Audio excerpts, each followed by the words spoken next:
What is the importance of a program's history and its evolution to the present? When we're looking at a program's history, we want to know why the program started and why it exists. So this takes a bit of need analysis.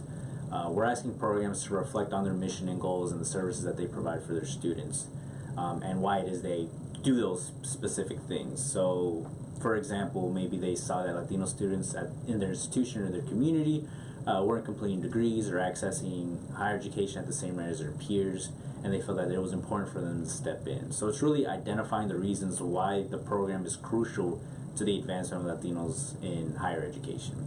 In terms of evolution, we want to know why, or rather we want to know what services were provided initially and how those services evolved. So maybe they had to adapt to the current needs of your students. So why is it that you did something specifically at the beginning of your program, and then 5 years down the line you found that perhaps that wasn't working, and it was important for you to adapt and change those practices, and what practices you provide now. Okay.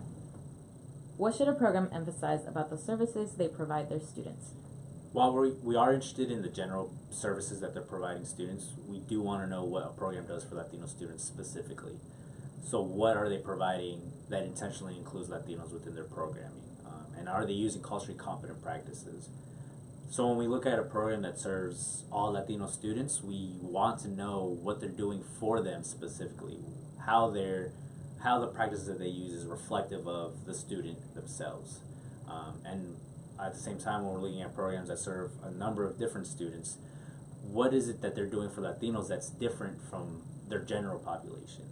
And why is it important, or why do they feel like it's important to do these specific practices to help Latino students reach their program goals and their student goals as well?